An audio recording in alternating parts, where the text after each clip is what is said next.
শুধু হাদিস মানি আমি, এই কথা যারা বলছেন আপনি বিভ্রান্তিতে আছে, একটু চিন্তা ভাবনা করেন কোরআন হাদিস দিয়ে।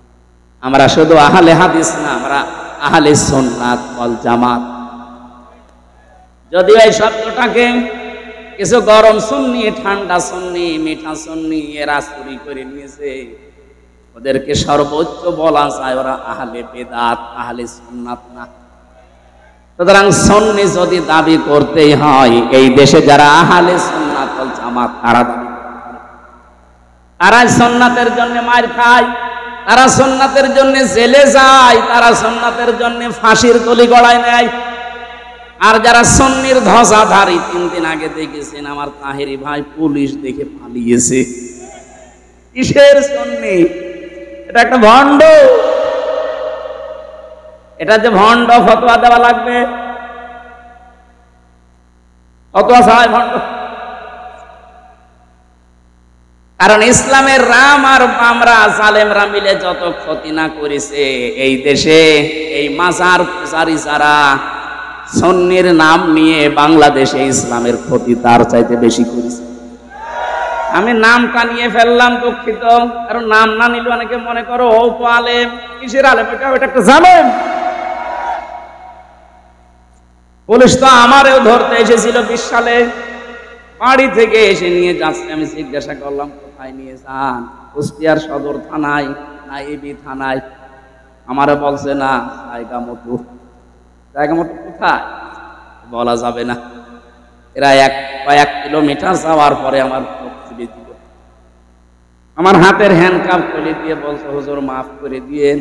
কোথায় নিয়ে যাচ্ছি? এবার বলছি ঢাকা। ঢাকা কোথায়? এইটা বলা যাবে না। পরবর্তীতে দেখলাম আমি মিনি আয়না করে আছি। আলহামদুলিল্লাহ রাব্বিল মাশরিকাইন ওয়া রাব্বিল মাগরিবাইন আল্লাযী খালাকা কুল্লা শাইইন যাওজাইন ওয়া আওজাবা আলাইনাল ইহসানা বিল ওয়ালিদাইন ওয়া নাশহাদু আল্লা ইলাহা ইল্লাল্লাহু ওয়াহদাহু লা শারীকা লাহু ওয়া আশহাদু আন্না মুহাম্মাদান আবদুহু ওয়া রাসূলুহু সাজ্জিদুল কাওনাইন সাল্লাল্লাহু আলাইহি ওয়া আলা আলিহি ওয়া আসহাবিহি ওয়া আতবাইহি আজমাইন লাইলান ওয়া নাহারান ফিত তারফাইন ফাকাদ ক্বালা আল্লাহু তাআলা ফি কালামিহিল মাজিদ ওয়া বুরহানিহিত তাওহীদ আউযু বিল্লাহি মিনাশ শাইতানির রাজীম বিসমিল্লাহির রহমানির রহিম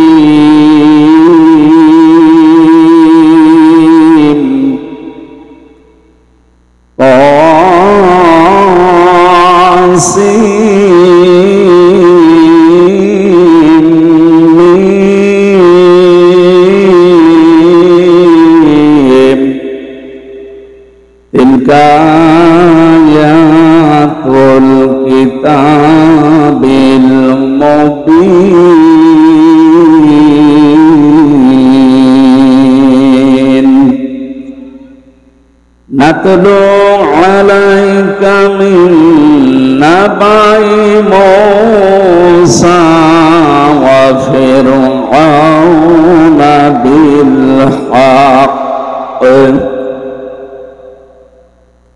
নাতলু আলাইকা মিন নাবাই মূসা ওয়া ফিরআউনা বিল হক লিকওমি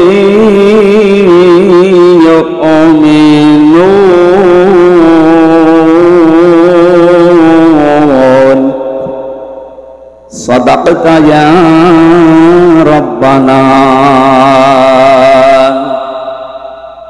ইন্না ইন্নাল্লাহা ওয়া মালাইকাতাহু ইউসাল্লুনা আলান নাবী ইয়া আইয়ুহাল্লাযীনা আমানু সাল্লু আলাইহি ওয়া সাল্লিমু তাসলিমা আল্লাহুম্মা সাল্লি আলা সাইয়্যিদিনা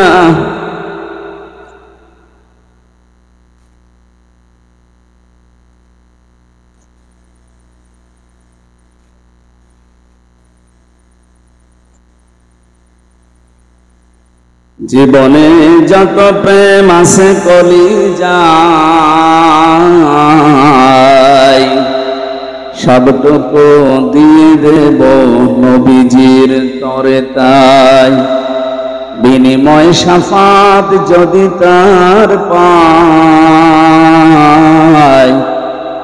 মুছে যাবে জীবনে যত ব্যথা ভার বালাগল ওলা বিকামালিহি কাশাফাত দুজা বিজামালিহি হাসনাত জামিউ খিসালিহি সাল্লু আলাইহি ওয়া আলিহি। আলহামদুলিল্লাহ,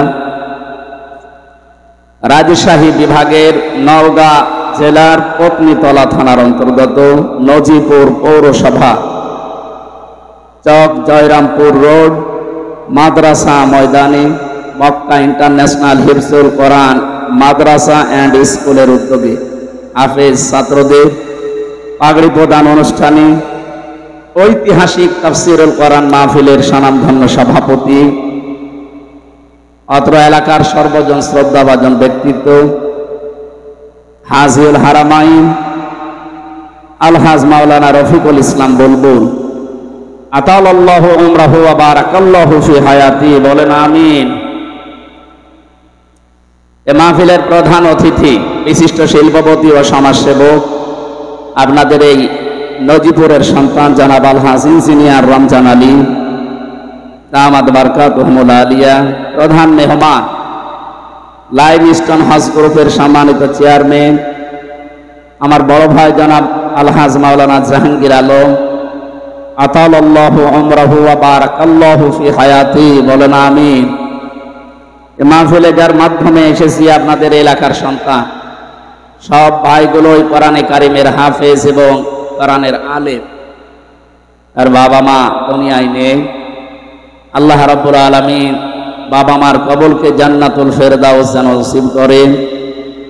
এই মাদ্রাসার সম্মানিত প্রতিষ্ঠাতা হাফেজ মাওলানা আলহাজ মুআজ্জিম হোসাইন অসুস্থ আছে শারীরিকভাবে, হায়াতে তাজ্জেবা সিহাতে কুল্লিয়া কামনা করছি আল্লাহ যেন এই বান্দাদের দোয়া কবুল করে তাকে ফিরিয়ে দেন। মঞ্চে বসা ওলামা ইকরাম, আলোচনা রাখলেন মাওলানা হোসাইন মাহফুজ চুয়াডাঙ্গা।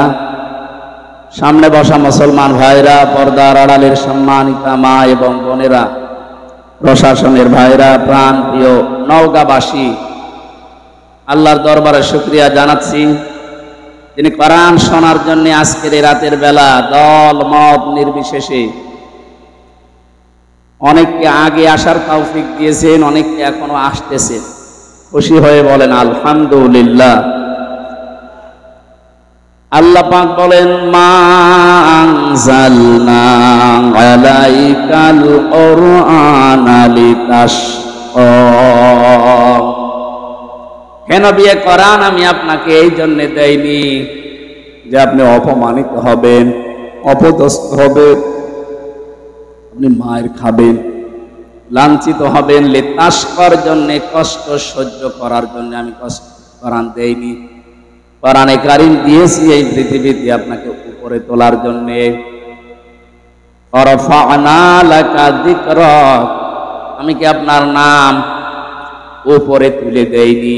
যেখানে আমি আল্লাহর নাম উচ্চারণ হয় সঙ্গে সঙ্গে ওখানে আপনার নামটা আমি আল্লাহ উচ্চারণের ব্যবস্থা করে দিয়েছি। তামাম পৃথিবীতে যেখানে আল্লাহর নাম উচ্চারণ করা হয় সঙ্গে সঙ্গে দেখবেন বলা হচ্ছে আশহাদু আল্লা ইলাহা ইল্লাল্লাহ ওয়া আশহাদু আন্না মুহাম্মাদান আবদুহু ওয়া রাসূলুহু। বলেন আল্লাহু আকবার। আমাদের এই বাংলাদেশ 1150 কিলোমিটার এদিকে ওদিকে। কক্সবাজারের টেকনাফের ওই শেষ গ্রাম থেকে যখন আজানের ধ্বনি দেওয়া হয়, আমি দেখেছি পঞ্চগড়ের তেতুলিয়া আর একেবারে বাংলা বান্দা পর্যন্ত শুরু যখন হয় শেষ পর্যন্ত শুধু আজান শেষ হতে এই বাংলাদেশে প্রায় 14 মিনিট সময় লাগে। 1150 কিলোমিটারে যদি 14 মিনিট একাধারে আল্লাহর নামের সঙ্গে সঙ্গে রাসূলুল্লাহর নাম উচ্চারণ হতেই থাকে। সারা পৃথিবীতে 257টা রাষ্ট্র আছে। কত হাজার হাজার হাজার হাজার কিলোমিটার আপনি বলেন। প্রত্যেক জায়গায় যদি আল্লাহর নাম পৃথিবীর শুরু থেকে একেবারে শেষ প্রান্ত পর্যন্ত শুরু হয়, 24 ঘন্টার একটা ঘন্টাও বাকি থাকে না যেখানে রাসূলুল্লাহর নাম উচ্চারণ হচ্ছে না। ওই জামানায় আবু জেহেল বলেছিল, মোহাম্মদ বিদায় নিলে যেহেতু আর কোন ছেলে সন্তান বেঁচে নেই, মা কানা মুহাম্মাদুন আবা আহাদিম মির রিজালিকুম ওয়ালাকির রাসূলুল্লাহি ওয়া খাতামান নাবিয়্যিন। মুহাম্মদ তোমাদের ভেতরে কোনো অ্যাডাল্ট পুরুষের বাবা নয়, প্রাপ্ত বয়স্ক কোনো পুরুষের বাবা মুহাম্মদ নয়। কারণ আল্লাহ ভালো করে জানতেন পৃথিবীতে অনেক আবেগওয়ালা উম্মত তৈরি হবে। নবীর ছেলে যদি যেই কয়টা ছেলে আল্লাহ তাকে দিয়েছিলেন, আবুল কাসেম, আইয়ুব এবং ইব্রাহিম, যেই কয়টা সন্তান দিয়েছিলেন যদি বেঁচে থাকতো, পরবর্তীতে তাদেরকে ওরা নবীর আসনে বসিয়ে ফেলতো। কারণ তারা যুক্তি খাড়া করতে, আগে যত নবী আল্লাহ পাঠিয়েছে প্রায় নবীগুলো সবই তাদের সন্তানরা নবী হয়েছে। তাহলে শেষ নবী মুহাম্মদুর রাসূলুল্লাহর সন্তান নবী হবে না কেন? এইটাও নবী। আল্লাহ পাক এই জন্য একটা সন্তান প্রাপ্ত বয়স্ক হতে দেননি, আগেই বিদায় দিয়ে দিয়েছেন। আমার মনে হয় এই জায়গায় যদি আল্লাহ সিবিয়ান শব্দটা দিয়ে দিতেন, পৃথিবীর বহু কাফের আছে তারা কোরআনে কারিম নিয়ে যারা উল্টা পাল্টা ধারণা করে, ওরা এই জায়গায় রেজাল না দিয়ে সিবিয়ান দিলে ওরা কোরআনের ভুল করত। বলে কেন তোমাদের আল্লাহ জানিয়েছেন কোনো পুরুষের পিতা নয়, এই জন্য আল্লাহ সিবিয়ান না দিয়ে রেজাল শব্দটা দিয়ে জানিয়েছেন। রেজাল মানে যারা প্রাপ্ত বয়স্ক 15 বছরের উপরে, আর সিবিয়ান বলা হয় যারা ছোট শিশু 1 থেকে 15 বছরের নিচে। এখান থেকেই তো বের হয় কোরআনে কারিমের কথাগুলো কত সূক্ষ্ম। কিয়ামত পর্যন্ত আল্লাহ চ্যালেঞ্জ দিয়ে দিয়েছে, একটা ভুল তো দূরের কথা, সন্দেহের অবকাশ পর্যন্ত বের করতে পারবেন না। এই কোরআন আল্লাহ আমাদেরকে দিলেন। কোরআনে কারিম যারা শুধু শুনতে এসেছি, শুনেই বাড়ি চলে গেলে হবে না। নবীজিকে আল্লাহ যে গ্যারান্টি দিয়েছেন, ওই গ্যারান্টি দেখার সময় এখন বাংলাদেশে চলে এসেছে। আমি যা বলবো আপনি একটু গভীরে নিয়ে যাবেন, দেখবেন আনন্দ পাবেন। তারাকতু ফীকুম আমরাইন লান তাদিল্লু মা তামাসসাকতুম বিহিমা কিতাবাল্লাহি ওয়া সুন্নাতু রাসূলিহি। নবীজি বিদায় হজের ভাষণের শেষ কথা বলেছিলেন, আমি তোমাদের কাছে 2টা জিনিস রেখে গেলাম, একটা আল্লাহর কালাম কিতাবুল্লাহ, আর 2 নম্বরে আমি নবীর সুন্নাত। কথাগুলো ভালো করে মনে রাখেন। নবীজি কিন্তু বলেছেন সুন্নাতু রাসূলিহি। আমার 2 পাশেই 2 জন আলেম বসে আছে, ওখানে মুহাদ্দিস বসে আছে। নবীজি কি বলেছিলেন আমি তোমাদের জন্য আমার হাদিস রাখলাম? কি বলেছিলেন? সুন্নাত। আজ এই দেশে বহু মানুষ বলে আমরা আহলে হাদিস। না, এই শব্দটা ভুল। আপনি আহলে হাদিস দাবি করে শুধু হাদিস দিয়ে জীবন চালাতে পারবেন না। কথা বোঝেন আমার? এই জন্য যারা বলে শুধু আমরা হাদিস মানি, সহিহ হাদিস, আপনি সহিহ মানেন, শুধু হাদিস দিয়ে চলতে পারবেন না। পৃথিবীতে এমন অনেক অনেক নিয়ম আছে যেটা হাদিস দিয়ে মানতে গেলে আপনি শেষ পর্যন্ত যেতে পারবেন না। হাদিসে আছে, জিজ্ঞাসা করেন মুহাদ্দিসকে, আগুনে পোড়ানো জিনিস খেলে ওযু দিয়ে যায়। এখন যদি চা খান, কি দিয়ে পোড়ান? এই যে কিছুক্ষণ আগে তো খেয়ে আসলাম, তাহলে আমার ওযু আছে? পাটামি করা জায়গা পান না? এরকম বহু জায়গা আছে। শুধু হাদিস মানি আমি, এই কথা যারা বলছেন আপনি বিভ্রান্তিতে আছে, একটু চিন্তা ভাবনা করেন কোরআন হাদিস দিয়ে। আমরা শুধু আহলে হাদিস না, আমরা আহলে সুন্নাত ওয়াল জামাত। যদিও এই শব্দটাকে কিছু গরম সুন্নি, ঠান্ডা সুন্নি, মিঠা সুন্নি এরা চুরি করে নিয়েছে, ওদেরকে সর্বোচ্চ বলা যায় ওরা আহলে বেদাত, আহলে সুন্নাত না। সুতরাং সুন্নি যদি দাবি করতেই হয়, এই দেশে যারা আহলে সুন্নাত ওয়াল জামাত তারা দাবি করে, তারা সুন্নাতের জন্য মার খায়, তারা সুন্নাতের জন্য জেলে যায়, তারা সুন্নাতের জন্য ফাঁসির তলি গড়ায় নেয়। আর যারা সুন্নির ধ্বজাধারী, 3 দিন আগে দেখেছেন আমার তাহেরি ভাই পুলিশ দেখে পালিয়েছে। কিসের সুন্নি? এটা একটা ভণ্ড। এটা যে ভণ্ড, ফতোয়া দেওয়া লাগবে, ফতোয়া ছাড়াই ভণ্ড। কারণ ইসলামের রাম আর বামরা জালেমরা মিলে যত ক্ষতি না করেছে এই দেশে, এই মাজার পূজারী যারা সুন্নির নাম নিয়ে বাংলাদেশে ইসলামের ক্ষতি তার চাইতে বেশি করেছে। আমি নামটা নিয়ে ফেললাম, দুঃখিত। কারণ নাম না নিলে অনেকে মনে করো ও তো আলেম। কিসের আলেম? ওটা একটা জালেম। পুলিশ তো আমারও ধরতে এসেছিল 20 সালে, বাড়ি থেকে এসে নিয়ে যাচ্ছে। আমি জিজ্ঞাসা করলাম কোথায় নিয়ে যান? কুষ্টিয়ার সদর থানায় না এবি থানায়? আমারও বলছে না, জায়গা মতো। জায়গা মতো কোথায় বলা যাবে না। এরা কয়েক কিলোমিটার যাওয়ার পরে আমার খুলে দিল, আমার হাতের হ্যান্ডকাপ খুলে দিয়ে বলছে হুজুর মাফ করে দিয়ে। কোথায় নিয়ে যাচ্ছি? এবার বলছি ঢাকা। ঢাকা কোথায়? এইটা বলা যাবে না। পরবর্তীতে দেখলাম আমি মিনি আয়না ঘরে আছি। বেগটায় আমি যেতে পারিনি, মিনিটাই ছোট যেটা।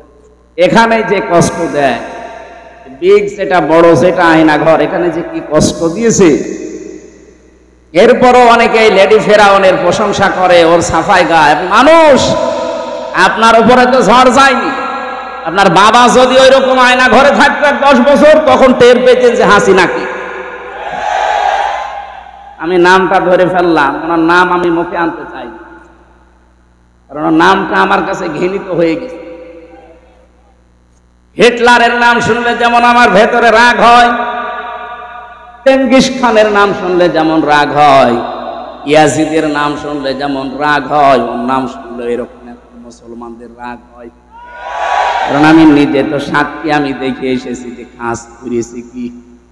একটা মানুষ হয়ে মানুষের উপরে এত জুলুম একজন করতে পারে,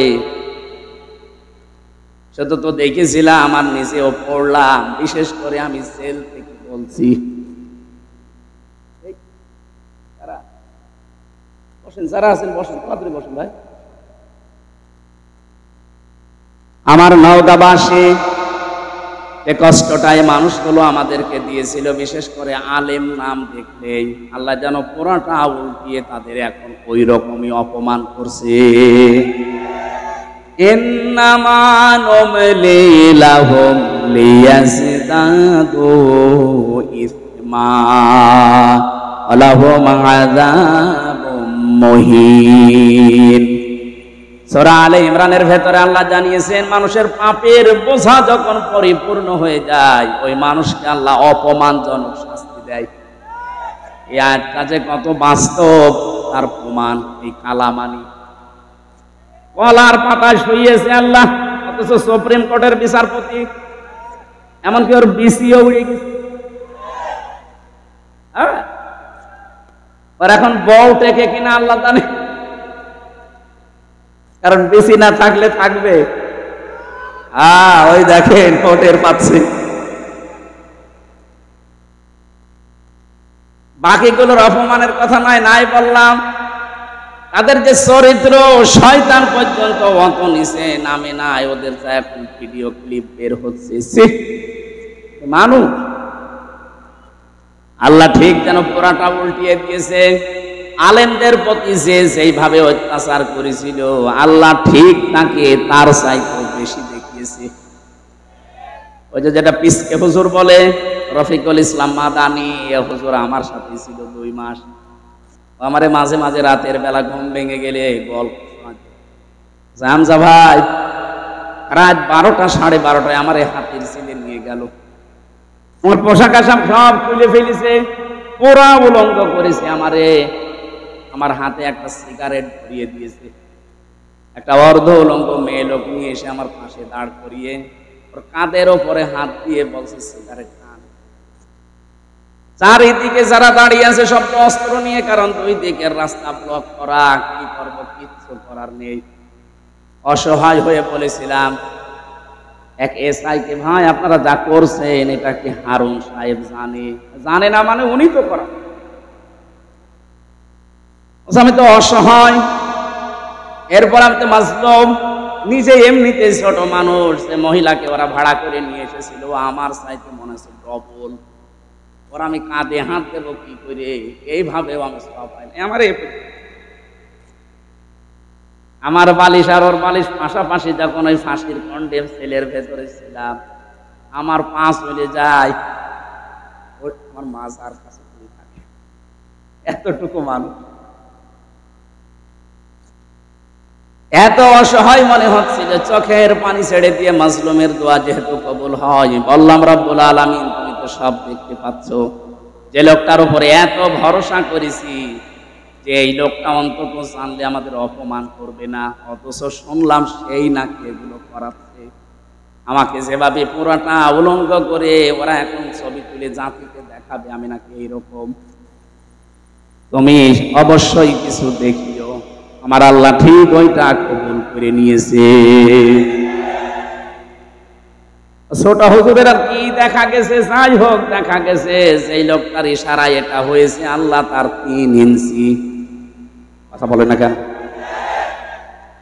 জিকির উঠে গিয়েছিল 3 ইঞ্চি।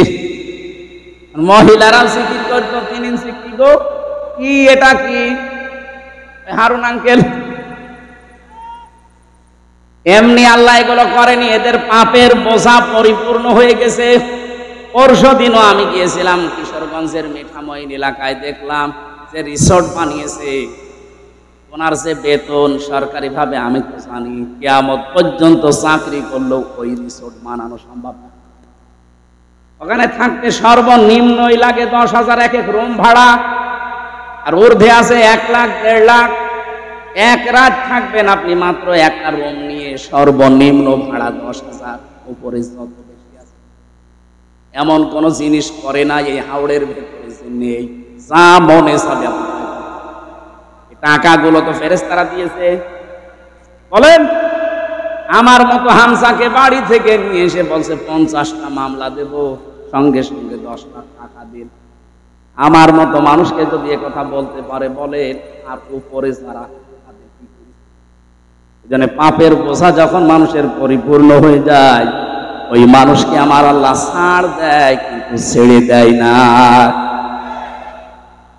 আমি যে শব্দ নিয়ে বলছিলাম, যারা আহলে হাদিস দাবি করছেন আপনি ভুল পথে আছেন। বসেন এক জায়গায়, আলেমদের সাথে আপনি প্রমাণ করে মিলাতে পারবেন না। আপনি যদি এত হক আহলে হক দাবি করেন, আপনার আহলে হাদিসের নামের ভেতরে এতগুলো দল কেন? শুধু আহলে হাদিস এই নামের ভেতরে 7 দল।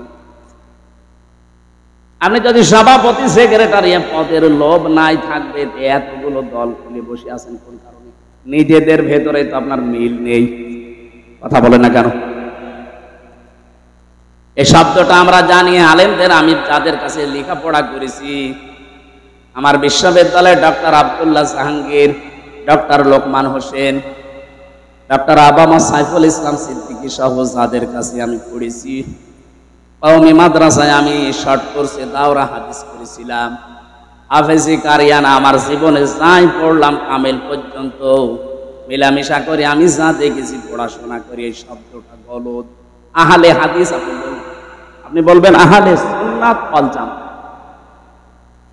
যারা এই শব্দটা চুরি করে নিয়েছে তারা এখন জাতির সামনে যেন এরা আহলে বেদাত এটা প্রমাণ হয়, প্রমাণ অলরেডি হয়ে গেছে। সারা বাংলাদেশ এখন আমি যাচ্ছি, আমি দেখতে পাচ্ছি সারা দিকে চারিদিকে আওয়াজ উঠেছে যে ও আল্লাহর ওলিরা আন্দাজে দাবি করে আহলে সুন্নাত, ওগুলো আহলে ভণ্ড, আহলে বেদাত। নবীজি বললেন আমি তোমাদের কাছে সুন্নাহ রাখলাম আমার আদর্শ, বিশ্ব নবীকে আপনাকে মাস্ট মেনে নেওয়া লাগবে।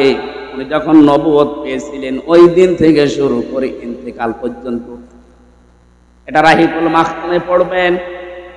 বিশ্ব নবী যেদিন নবুয়ত পেয়েছিলেন ঘোষণা, উনি তো নবী, কিন্তু ঘোষণা যেদিন হয়েছে 40 বছর বয়সে, এই দিন থেকে শুরু করে ইন্তেকাল পর্যন্ত পুরা 23 বছর। কেউ যদি বলে আমি একটা দিন শুধু মানি না, আপনি কাফের। কথা বুঝতেছে? জ্ঞানী মানুষ যারা আছেন একটু খেয়াল করেন, নবীজির এই 23 বছরের নবুয়তের জিন্দেগির কেউ যদি বলে আমি এই হাফ দিন মানি না, সে কাফের। কারণ আল্লাহর নবীকে আল্লাহ শারিআ বানিয়েছেন, শরীয়ত প্রণেতা। উনি যদি বলতেন হা হালাল না হারাম, এত বড় পাওয়ার তার ছিল। 23 বছরে আমরা বাংলাদেশে অনেক মানুষকে দেখি ওনারা 13 বছর মানতে রাজি আছে, কিন্তু 10 বছর মানতে রাজি না। এখানে অনেকে বসে আছে এরকম। নবীজি 13 বছর মার খেয়েছিলেন, হ্যাঁ হুজুর বলেন, আপনিও কাঁদতেন আমিও কাঁদি, কিন্তু বাকি যে 10 বছর উনি মার দিয়েছিলেন ওইটা বলতে গেলে বলে এটা রাজনীতি। কথা বোঝেন না, আন্দাজে চিল্লান। হ্যাঁ কথা বোঝেন। নবীজিকে মানা লাগবে কি 10 বছর না 23 বছর? আরো জোরে। কোরআনে কারীম জানিয়েছে ইন কুনতুম তুহিব্বুনাল্লাহা ফাত্তাবিউনি ইউহিব্বুকুমুল্লাহ ওয়া ইয়াগফির লাকুম যুনুবাকুম আল্লাহু গফুরুর রহিম। হে নবী আপনি বলেন, যদি আল্লাহকে ভালোবাসি এই দাবি করো, ও নওগাঁবাসী এ দাবি আমাদের আছে না নেই? আমরা দল মত নির্বিশেষে ভালোবাসি আল্লাহকে, দাবি আছে না নেই? এ দাবি করি না আমরা? আমরা শুধু নয়, বিশেষ 4,500 ধর্ম এখন আছে। 4,500 ধর্মের যে ধর্মের মানুষ বলেন সে তার ধর্মের যিনি যাকে মেনে চলে তাকেও ভালোবাসে। আপনি হিন্দুদের জিজ্ঞাসা করেন ওদের দেবতাকে ভালোবাসে, খ্রিস্টানদের জিজ্ঞাসা করেন ওর গডকে ভালোবাসে, ইহুদিদের জিজ্ঞাসা করেন, পৃথিবীর যত জাতি আছে সেই যে ধর্ম মেনে চলে। মিনাল্লাযীনা ফাররাকু দীনাহুম ওয়া কানু শিয়া কুল্লু হিজবিন বিমা লাদাইহিম ফারিহুন। বলেন আল্লাহু আকবার। আল্লাহ পাক বলেন, হে নবী এই দুনিয়াতে যে সেই দলে আতে মস্তে আছে ও কিন্তু ওই দলের কর্মসূচি নিয়ে আনন্দে আছে, আর সে মনে করে এইটাই আসল, বাকিগুলো সব। এটা মনে হচ্ছে না সারা পৃথিবীতে যে যেই ধর্মে আছে, যে যেই মতে আছে, পথে আছে, ওইটাই তার কাছে সঠিক, আর বাইরে যা আছে সবগুলো ভুল। আল্লাহ বলেন তার দলীয় কর্মসূচি নিয়ে সে আনন্দে আছে। দুনিয়াতে সবাই যেহেতু দাবি করে আমরা আমাদের যিনি ইবাদত পাওয়ার যোগ্য তাকে আমরা ভালোবাসি। আমরা মুসলিম 200 কোটির উপরে। কত? 200 কোটির উপরে আমরা এখন মুসলিম। আমরা সবাই এই কথা বলতে রাজি আছি যে আল্লাহ তোমাকে আই লাভ ইউ, ভালোবাসি। কথা বলে না কেন? আল্লাহ পাক বলেন এই দাবি যদি করে কেউ তাকে আমি বলছি ইউহিব্বুকুমুল্লাহ, আমি আল্লাহ তোমাদেরকে ভালোবাসছি, বাসবো। ইউহিব্বু এটা মোসারে বর্তমান ভবিষ্যৎ, প্রেজেন্ট ফিউচার, এর মাঝখানে একটা শব্দ আল্লাহ দিয়েছেন, ওইটা করলে। কেউ যদি বলে আল্লাহ তোমাকে ভালোবাসি, আল্লাহ বলেন এই কথা রাখ, আগে প্রমাণ কর, ফাত্তাবিউনি, আমার রাসূলের অনুসরণ করে। নওগাঁবাসী বিবেকের কাছে আপনার প্রশ্ন, রাসূলের অনুসরণ করা লাগবে। উনি যখন রাসূল হয়েছিলেন ওই সময় থেকে, না মানে উনি তো জন্ম থেকেই পুরা মক্কা এলাকায় পুরা আরব জানে কেউ নবী রাসূল বলতো আব্দুল্লাহ বিন মুহাম্মদ, এতটুকু না। ওনাকে সারা জীবন বেশিরভাগ 1 থেকে 40 বছর পর্যন্ত পুরা আরব জাহানে ওনাকে চিনত আব্দুল্লাহ বিন মুহাম্মদ, আব্দুল্লাহর ছেলে মুহাম্মদ সাল্লাল্লাহু আলাইহি সাল্লাম। খুব বেশি হলো তার চরিত্রের কারণে বলতো আল আমিন as-সাদিক। কিন্তু এই মানুষটা যেদিন 40 বছর বয়সে নবুয়ত পেলেন, তখন থেকে শুরু করে ইন্তেকাল পর্যন্ত 23টা বছরে আপনি যদি অনুসরণ করতে চান, আল্লাহ এখানে কিন্তু শব্দ দিয়েছেন লাকাদ কানা লাকুম ফি রাসূলিল্লাহি উসওয়াতুন হাসানা। অবশ্যই তোমাদের জন্য মহত্তম আদর্শ লুকিয়ে আছে আমার রাসূলের ভেতরে। বলেন তো আল্লাহ কি মুহাম্মদ ইবনে আব্দুল্লাহ নামটা জানতেন না? কথা বলেন। খুব ভালো করে খেয়াল করবেন, বাইরে যে আবার গিবত করবেন যে কি বললো বুঝলাম না, এই জন্য খেয়াল করতে বলছি। আল্লাহ কিন্তু ভালো করে জানতেন যে আমার নবীর নাম মুহাম্মদ ইবনে আব্দুল্লাহ। এই শব্দটা না দিয়ে ফি রাসূলিল্লাহ দিলেন কেন? কারণ তিনি 1 থেকে 40 বছর পর্যন্ত পুরা আরব জাহানে রাসূলুল্লাহ বলে পরিচিত ছিলেন না। উনি ছিলেন আল আমিন as-সাদিক মুহাম্মদ বিন আব্দুল্লাহ। কথা ঠিক নাই? উনি যখন রাসূলুল্লাহ হয়ে গেলেন, ওই দিন থেকে শুরু করে আপনাকে অনুসরণ আরম্ভ করা লাগবে। আল্লাহ বলেন আমার রাসূলের অনুসরণ করো। আমি 2টা জিনিস তোমাদেরকে দেব। 1 নম্বরে আমি নিজেই তোদেরকে উল্টা করে ভালোবাসা আরম্ভ করব। শব্দটা আপনি বলেন তো আলেম মুহাদ্দিস মানুষ বলেন তো ইউহিব্বুকুমুল্লাহ, এটা কি মজারে নামাজি? অতীতের শব্দ আল্লাহ দেয়নি, মোজারে দিয়েছেন। এই জন্য এর ভেতরে 2টা কাল আছে, বর্তমান আছে আর ভবিষ্যৎ আছে। কেউ যদি সত্যি রাসূলুল্লাহকে অনুসরণ করা আরম্ভ করে, আল্লাহ তখন থেকে তাকে ভালোবাসা আরম্ভ করবে। আমাদের অনুসরণ যদি এখন থেকে শুরু হয়, আল্লাহ আমাদেরকে এখন থেকে ভালোবাসা আরম্ভ করবে।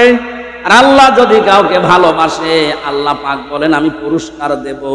ওয়ায়াগফির লাকুম যুনুবাকুম। ইয়াগফির এটাও মোজারে, বর্তমান ভবিষ্যৎ প্রেজেন্ট ফিউচারের ভেতরেও 2টা কাল। জামবুন আল্লাহ দেয়নি যে একটা গুনাহ মাফ করে দেব, যুনুব বহু বছর, একটা গুনাহও রাখবো না। যত অপরাধ আছে সব আমি আল্লাহ মাফ করে দিচ্ছি, দেব। তাহলে শর্তটা কি পেয়েছিলাম? রাসূলুল্লাহর অনুসরণ। কি কথা বলেন না কেন? এখন এই অনুসরণ কি আংশিক না পূর্ণাঙ্গ? জবাব দেন ভালো করে, আংশিক না পূর্ণাঙ্গ? এবার আপনি নিজের বিবেককে বলেন তো, আপনার অনুসরণ হচ্ছে আমিও জানি, এটা কি আংশিক না পূর্ণাঙ্গ?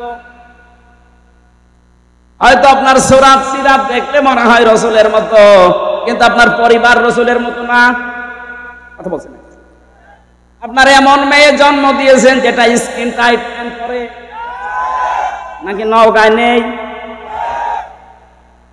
একটা যুবতী মেয়ে 18 বছর 20 বছর বয়স, সে তার বাবার সামনে স্কিন টাইট প্যান্ট পরে গেঞ্জি গায়ে দিয়ে একসাথে বসে সিনেমা দেখছে, ওটা বাবা? হ্যাঁ, রুচি কি বলেন তো? ওকে মানুষ না জানোয়ারের চাইতেও খারাপ।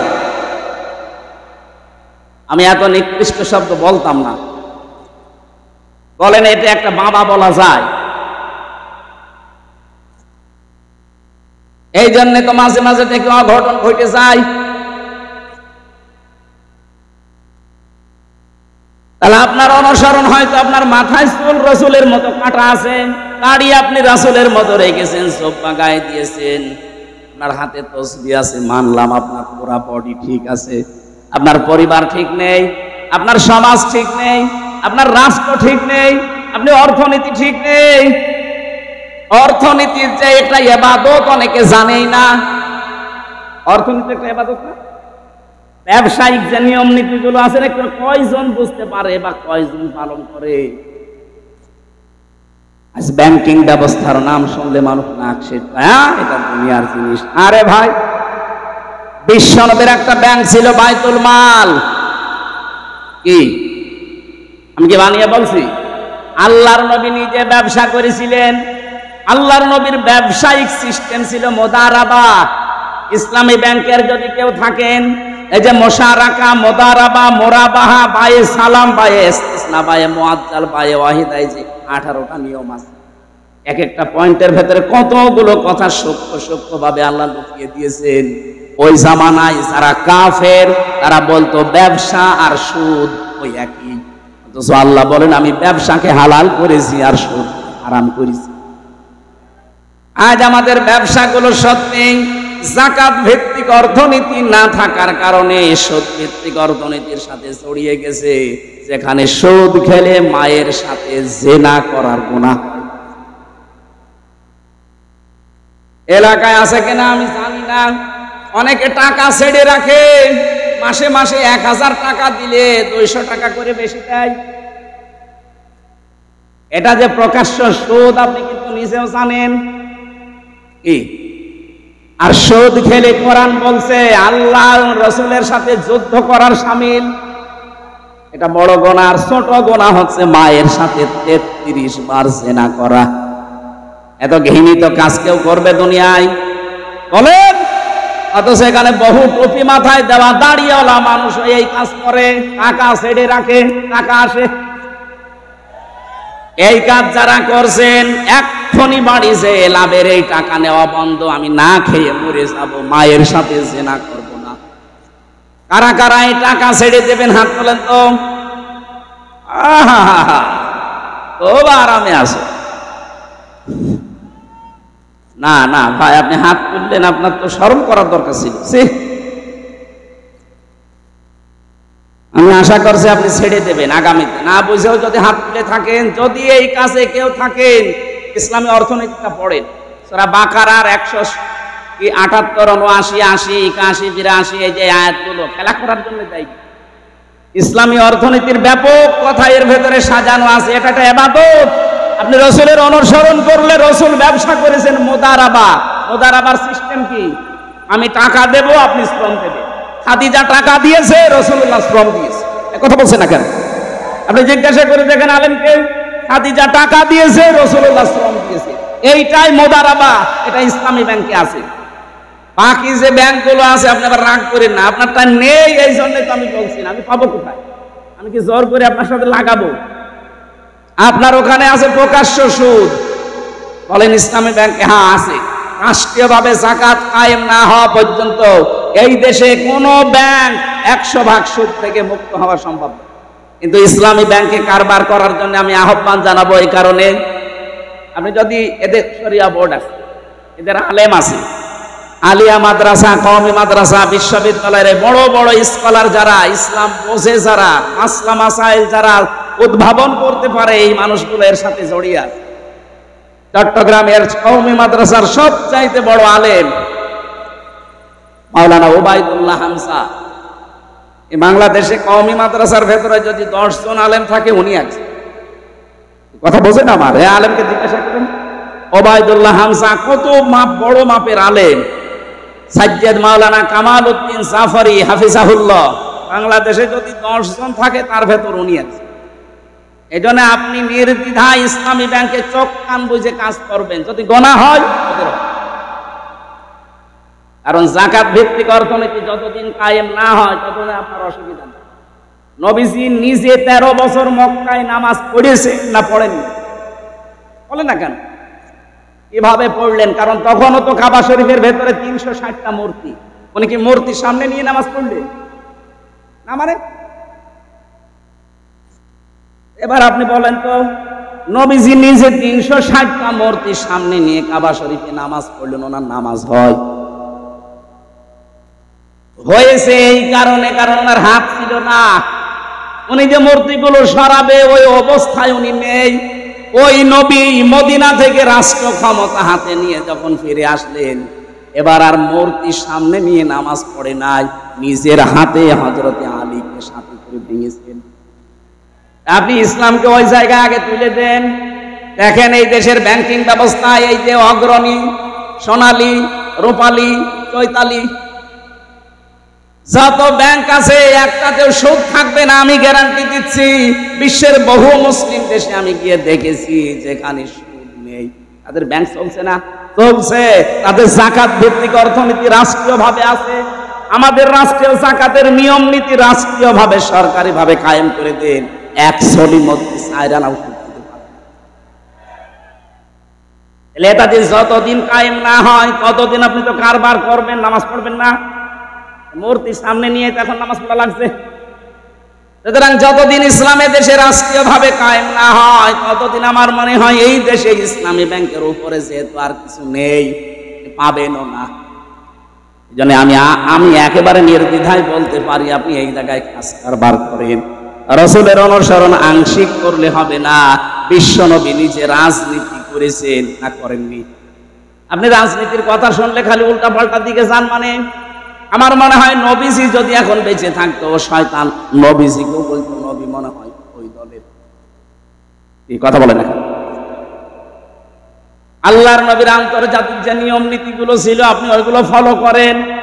এখন যদি বলেন হ্যাঁ আপনারা করেন না, করবো কি করে? আমার 100 জনের মাত্র 15 জন মানুষ, আমরা এই দেশে 100 জনের 15 জন মানুষ, আমরা এই দেশে রাষ্ট্রীয়ভাবে ইসলাম কায়েম হোক এটা চাই। এটা আগস্টের 5 তারিখের আগের বর্ণনা। এখন এই 3 মাস 10 দিনের রিপোর্ট পাল্টিয়ে গেছে।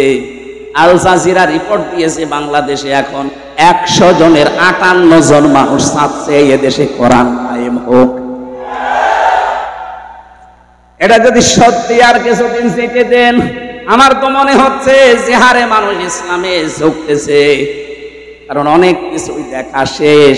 কোরআনের বাংলাদেশ 54 বছর তো আমরা দেখলাম কম বেশি, না দেখি নাই? বলেন, বাবা চালিয়েছে, চাচাও চালিয়েছে, কারো স্বামী চালিয়েছে, কারো বউ চালিয়েছে, আর আপা তো চালাইলো। এখন শুধুমাত্র দেখতে বাকি আছে আল্লাহর কোরআন দিয়ে দেশটা চললে কেমন দেখা যায়।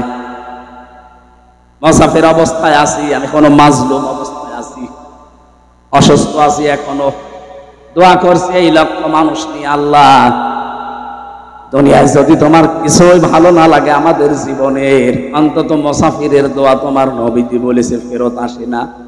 বড় আশা নিয়ে আকাঙ্ক্ষা নিয়ে আমরা বলছি, বাংলাদেশে চরম চোখে 56,000 বর্গ মাইল কোরআনের হাতে তুলে দাও।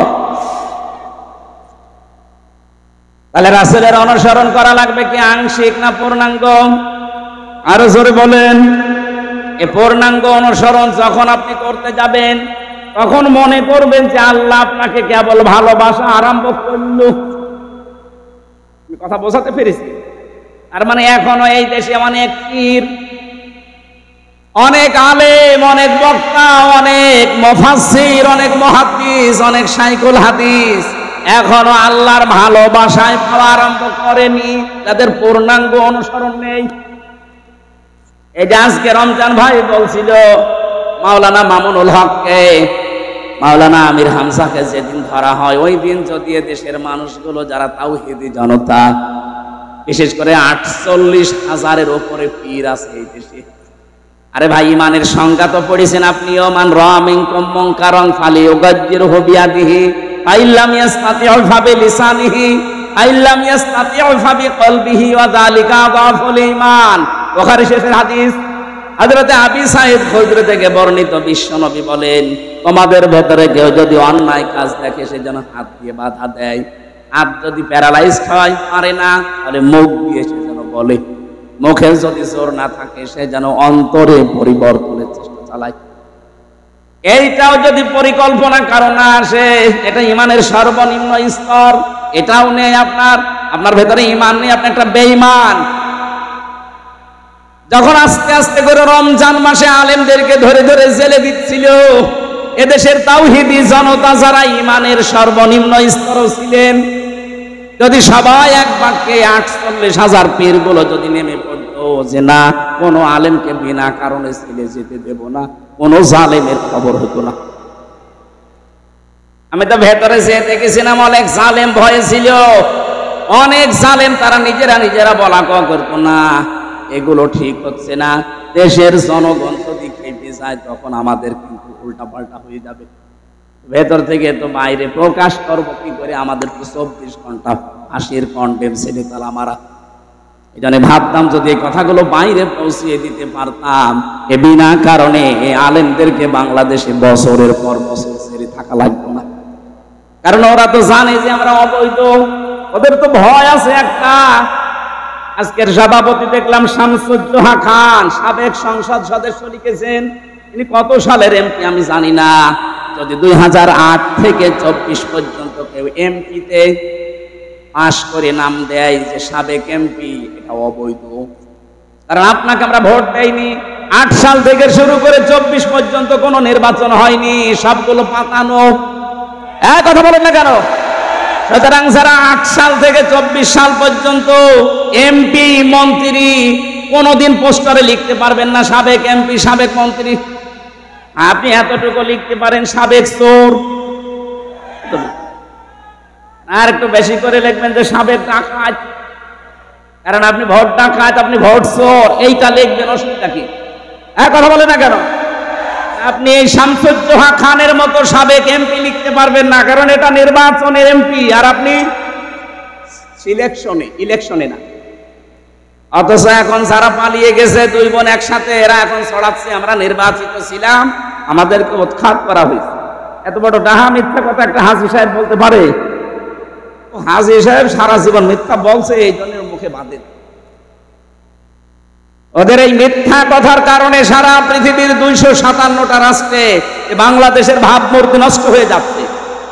নিজেরা ষড়যন্ত্র করে তো পারেনি, এখন উল্টা করে হিন্দুদেরকে কাজে লাগিয়েছে যে দেশের ভেতরে বিশৃঙ্খলা তৈরি করে। আমার মনে হয় তাবলীগ জামাতের যে 2 গ্রুপের ভেতরে এক গ্রুপ এই সাদপন্থী যারা, আমার মনে হয় এদের পেছনে ওই 2 বোনের হাত আছে। নয়তো কোন কারণে আপনি 4 জন মানুষকে জবাই করলেন? তদন্ত করলে আমার মনে হয় বেরিয়ে আসবে, এখন ছাত্রলীগের নাম আসতেছে, এরা জবাই করেছে। তদন্ত করে রিপোর্ট দেন। আমার মনে হয় 100 ভাগ না, আমার কেমন সন্দেহ হচ্ছে, কারণ যেভাবে জবাইয়ের ধরন দেখলাম, এটা ছাত্রলীগ ছাড়া অন্য কেউ করতেই পারে। এতদিন শুধু আন্দাজে নাম দিয়েছে ছাত্র শিবির, জামাত ইসলাম, রক কাটি। কে বলেছে আপনাকে? একটা প্রমাণ বাংলাদেশে আছে যে কারো রক কেটে দিয়েছে? এতদিন ছড়িয়েছে সারা বিশ্বের কাছে যে বাংলাদেশে সংখ্যালঘু নির্যাতন হয়, অথচ এই পৃথিবীর ইতিহাসে বাংলাদেশে ইতিহাস নেই যে আমরা একটা মন্দির ভেঙে মসজিদ বানিয়েছি। অথচ ভারতে আজকেও মসজিদ ভাঙিয়ে দিয়েছে। মসজিদগুলো ভেঙে ওরা এখন মন্দির বানাচ্ছে।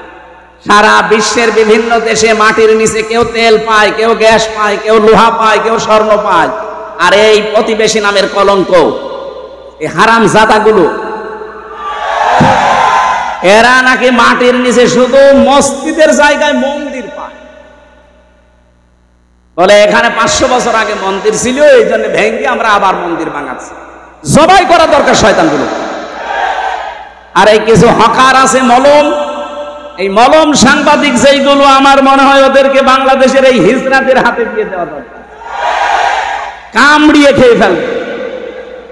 বিশেষ করে ময়ূখ রমজানকে, শয়তান কি মানুষ। বাংলাদেশ থাকবে, বাংলাদেশ থাকে থাক, না থাকে না থাক, তোর ইন্ডিয়া থাকবে কিনা দেখ। 7 সিস্টার আমার মনে হচ্ছে থাকবে না, কারণ যা আরম্ভ করেছেন আপনি মুসলমানের গায়ে হাত দেননি, সরাসরি আল্লাহর ঘরে হাত দিয়েছেন।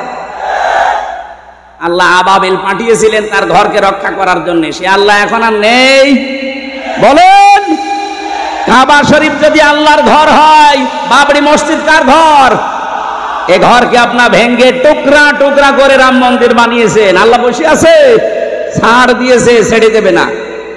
ভারত আজ হোক কাল হোক টুকরা টুকরা হবে। আজকেও 2 জন কোলাঙ্গারকে পিটিয়ে দেশের জনগণ হাসপাতাল, ওরা নিজেরা এখন কন্ট্রোলে নেই। ওদের পেঁয়াজ গুলো, রসুন গুলো, এরপরে ওদের ঝাল, আলু সব বর্ডারে পৌঁছতেছে। আমাদেরকে ভয় দেখায় যে না খাওয়িয়ে মারবে। আমাদের খাবারের মালিক কি তোরা? কে বলেন? পৃথিবীর 200 কোটি মুসলমানের আর কিছু না থাকে, ঈমান আছে যে আমাদের খাবার শুধুমাত্র আল্লাহ দেয়, কারণ তার নাম রাজ্জাক। তার নাম কি? ওদের খাবারের কি হবে চিন্তা কর। আমেরিকা কালকে কি বলেছে দেখেননি? পরশুদিন ডোনাল্ড ট্রাম্প 16 লাখ ভারতীয়কে সব ফেরত পাঠাবো, জানুয়ারির 20 তারিখে ওর শপথ। যাতে মাতাল হলো তাহলে ঠিক আছে, আর ও তো এক রোকা। দেখেন কি করে, যদি সত্যি এটা করে মোদির গদিতে আগুন লেগে যাবে, ধুতি সামলাতে সামলাতে শেষ। এখন বলছে চট্টগ্রাম নিয়ে নেব। আরে দাদা, আপনি কি যৌতুক নেবেন? আর মেয়ে তো পালিয়ে গেছে, কিসের যৌতুক? ও মেয়ের বিয়েই তো আমরা মানি না, পালানো মেয়েকে এখনো মেনেই নেয়নি, যৌতুক তো আরো দূরের কথা। আর যার সাথে পালিয়েছে ওর সাথে কি মেয়ে বিয়ে দেওয়া যায়? ওর হচ্ছে ফুল হাতা আর আমাদের হাফ। ওর ফুল হাতা না? ও দাদা, যতদিন হাফ হাতা না হবে ওর সাথে তো মুসলমানের বিয়ে দেওয়া যায়। আর দাদার যে বয়স, এই বয়সে যদি এখন হাফ হাতা করা লাগে, ও গোড়া থেকে কিছু বাদ দিয়ে লাগবে। তাছাড়া ও মুসলমানি দিতে ও হাসাম পাবেন কোথায়? বুড়ো বয়সে ও পাকা জিনিস এখন কাটতে গেলে তো সমস্যা। দেখা যাচ্ছে হাজামে ডাক্তারে বলবে ঠিক আছে নিয়ে আসো, আগা কাটতে যে গোড়া কেটে দিচ্ছে, ওর বিয়ে করার স্বাদ মিটে যাবে। আরো তো এখন নিয়ে নেবে চট্টগ্রাম। এদেশের 1 ইঞ্চি না হাফ ইঞ্চি মাটি যদি কেউ চোখ রাঙিয়ে নিতে চায়, আমার মনে হয় দেশের 18 কোটি মানুষ জীবন দিলে 36 কোটি দাদা নিয়ে জীবন দেবে।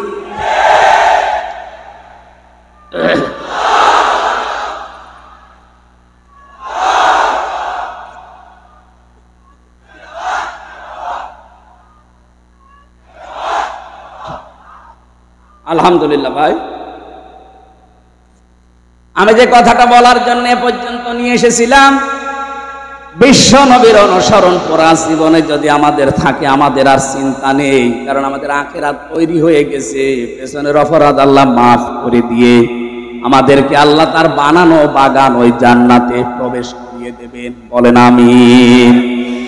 ও নওগাঁবাসী, বিশ্ব নবী যেই 2টা জিনিস ছেড়ে গিয়েছিলেন, তার একটা আল্লাহর কিতাব, 2 নাম্বার তার সুন্নাহ। এখনো যদি সত্যি আমরা আঁকড়িয়ে ধরার সিদ্ধান্ত নিয়ে শক্ত মজবুত ভাবে ধরতে পারি। হাদিস পড়েছিলাম, নবীজি বলেন শেষ জামানায় তোমরা কোরআন আর হাদিসকে মাড়ির দাঁত দিয়ে শক্ত করে ধরবা। চিন্তা করলাম দাঁত তো সামনে আরো 32টা আছে, এগুলোর নাম রে মাড়ির দাঁতের কথা বললেন কেন? ব্যাখ্যায় পড়েছি হাদিস। আমি বিস্তারিত বলতে গেলে সময় কভার হবে না, এই জন্য তাড়াতাড়ি করছি। নবীজি বোঝাতে চেয়েছেন মাড়ির দাঁত দিয়ে কোনো মানুষ কিছু ধরলে শক্ত করে ধরে। আজ আন্তর্জাতিক বিশ্বের যে চাপ, বিশেষ করে যে ষড়যন্ত্রে দাদারা আরম্ভ করেছে, বাংলাদেশে এখনো পর্যন্ত জালেমদের কিছু প্রেতাত্মা আছে, তারা যা আরম্ভ করেছে, এখান থেকে মুক্ত হওয়ার জন্য এই বাংলাদেশে এখন সবচাইতে বড় দায়িত্ব আল্লাহর কোরআন আর হাদিসকে মাড়ির দাঁতের মতো শক্ত করে আঁকড়িয়ে ধরা। আল্লাহ গ্যারান্টি দিয়েছেন, মা আনজালনা আলাইকাল কুরআনা লিতাশকা। কোরআন আমি তাশকার জন্য নাযিল করি নাই, আপনাকে বিপদে ফেলবে, কষ্ট দেবে না। আঁকড়িয়ে ধরেন, দেখেন আপনাকে আমি উপরে তুলে দেব। আল্লাহ জানেন এটা আঁকড়িয়ে ধরার মাধ্যমে সেখানে তোলার কথা ওই জায়গায় যেন আমাদেরকে তুলে দেয়। বলেন আমিন। আমি ওই রকমই আয়াত পড়েছিলাম আজকে, সূরা কাসাস। মুসা আলাইহিস সালামের জীবনে দিয়ে আল্লাহ আরম্ভ করেছেন, পৃথিবীর মানুষকে কিছু শিক্ষা আল্লাহ এখান থেকে দিতে চান।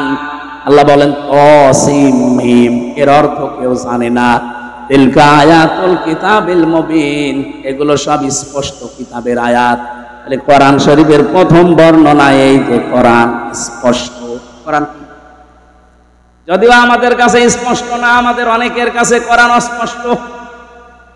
এই জন্য এই মাদ্রাসাগুলো আপনি এখানে আসেন, পড়েন। এখানে আমার মনে হয় বয়স্ক শিক্ষা আছে কিনা জানি না, এইটাও বিভিন্ন মাদ্রাসায় চালু করা দরকার।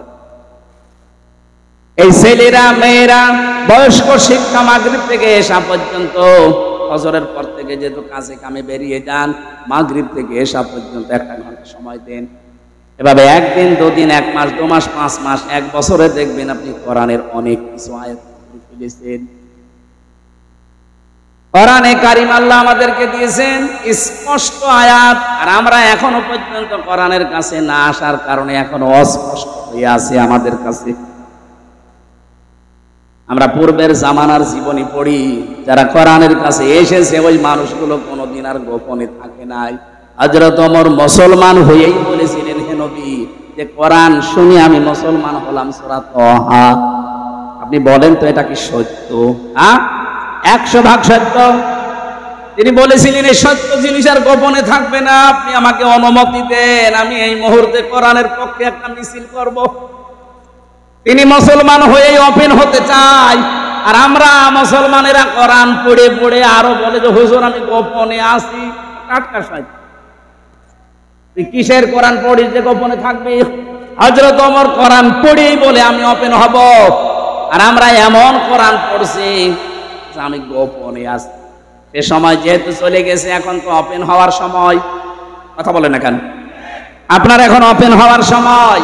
আল্লাযী আলহামদুলিল্লাহিল্লাযী আনজালা আলা আবদিহিল কিতাবা ওয়া লাম ইয়াজআল লাহু ইওয়াজা। সব প্রশংসা আল্লাহর জন্য, যিনি তার বান্দার প্রতি এমন একটা কিতাব দিয়েছেন যে কিতাবের ভেতরে কোনো বক্রতা নেই, কোনো গোপন কথা নেই, বাঁকা কথা নেই। যারা আজ মারেফতের কথা বলে বলে মানুষদেরকে মায়ের পথ দেখায়, নাম দিয়েছে মারেফত, অথচ দেখায় মায়ের পথ। কথা বলে না কেন? হাত ধরেছে উনি বুজুর্গ, কিসের বুজুর্গ? ওটা বেজির্গ। আপনাকে মারেফত বলতে কিছু নেই, এটা শব্দটা হচ্ছে উরফ থেকে। আরাফা ইয়ারিফু মানে পরিচিত হওয়া। আরাফাতের ময়দানে যেহেতু আদম হাওয়া এসে পরিচিত হয়েছিলেন, জায়গাটার নামই হয়ে গেছে আরাফাতের ময়দান। আর ওই শব্দটাকে গোপন বিষয় বলে মানুষদেরকে কোরআন থেকে সরাতে চায়। এটা এক শ্রেণীর মানুষের দেশে কাজ করছে। স্পষ্ট ভাবে বলছে কোরআনে কোনো গোপন কথা নেই, যা আছে সব ওপেন কথা। আর কিছু জিনিস যেটা আল্লাহ জানায়নি ওইটা বাদ, যেমন তহা, ইয়াসিন, তাসিন, মিম, আলিফ, লাম, মিম, এগুলো আল্লাহ বাড়ে আর কেউ জানে না। আর রাসূলুল্লাহকে আল্লাহ জানিয়েছেন, উনি আমাদেরকে বলেননি, ও পর্যন্ত যাবার দরকার নেই। কিন্তু বাকি যত আয়াত আছে, কোনো আয়াত অস্পষ্ট না, সব স্পষ্ট। আপনি এর কাছে আসেন, বোঝেন, পড়েন, দেখবেন গভীরে যত যাবেন তত আনন্দ পাবেন। আমি কোরআনে কারিমের একটা আয়াত এই কয়েকদিন আগে চিন্তা ভাবনা করে আমার এই দৃষ্টিতে আমি আশ্চর্য হয়ে গেছি। সানুরিহিম আয়াতিনা ফিল আফাকি ওয়া ফি আনফুসিহিম। এটা সূরা আমিন সাজদার শেষের দিকে আছে। রব্বুল আলামিন বলেন, অতি শীঘ্রই আমি দিক দিগন্তে এবং তোমাদের এই শরীরের ভেতরে এমন কিছু আছে যেগুলো দেখাবো, স্পষ্ট করে দেখাবো। হাত্তা ইয়াতাবাজ্জানা লাহুম আন্নাহুল হক, যতক্ষণ পর্যন্ত আমি যে সত্য এটা প্রমাণ না হয় ততক্ষণ দেখাবো। আমি বহু কিছু পেয়েছি, আমার একটা বিষয় খুব আশ্চর্য লাগে। কম্পিউটার এখানে ভিড়িয়ে দিলে আমি দেখাতে পারতাম। আল্লাহ যে ফতোয়া দিয়েছেন কোরআনে, ইন্নাল মুবাদ্দিরিনা কানু ইখওয়ানাশ শায়াতিন। আল্লাহ পাক বলেন যারা অপচয় করে তারা শয়তানের ভাই। এ ফতোয়া দিয়েই তিনি শেষ করেননি, তিনি নিজে এটা মেনেছেন আগে। আমাদের এই যে অফি আনফুসিহিম, তোমাদের শরীরের ভেতরেও দেখো, কি দেখবো? শরীরের ভেতরে দেখলাম এই যে খাবার খেয়ে আসলাম, এই খাবারগুলো দিয়ে নির্যাস যেটা, ওইটা দিয়ে পিত্ত রস তৈরি হয়, ওইটা দিয়ে বীর্য তৈরি হয়, ওটা দিয়ে রক্ত তৈরি হয়, ওইটা দিয়ে আলাদা ভাবে যখন রসগুলো বেরিয়ে যায়, কিছু দিয়ে পায়খানা, কিছু দিয়ে প্রসাব তৈরি হয়। কম্পিউটার বেরিয়ে খালি মানব দেহটা লিখবেন, দেখবেন মাথা থেকে শুরু করে পুরাটা এমনিতে সেজদা দিতে বাধ্য হবেন। আমি ওইটা মিলিয়ে দেখলাম আল্লাহ যে ফতোয়া দিল আমি অপচয় করি না। তাহলে পিত্ত রসটা কি করে? খাবার যতক্ষণ আপনার পেটে আছে, ওই পিত্ত রস যেটা দামি সবচাইতে, কারণ খাবারের নির্যাস দিয়ে তৈরি, ওটা ফোঁটা ফোঁটা ফোঁটা ফোঁটা পড়তে থাকে। খাবার যতক্ষণ আছে ওটা পড়লে খাবার হজম হয়, যতক্ষণ খাবার না থাকবে শেষ হয়ে যাবে। কারণ খাবার খাওয়ার 1 ঘন্টার ভেতরে পেটে আর খাবার থাকে না, ওটা টয়লেট হয়ে যায়। যতক্ষণ খাবার থাকবে ততক্ষণ পড়বে, খাবার নেই, যেহেতু দামি জিনিস আর পড়বে না তাহলে তো অবস্থা হবে। আল্লাহ নিজের কথাই নিজে মানবেন না, এই জন্য অটোমেটিক আল্লাহটা বন্ধ করে দেয়। কালকে সুবহানাল্লাহ।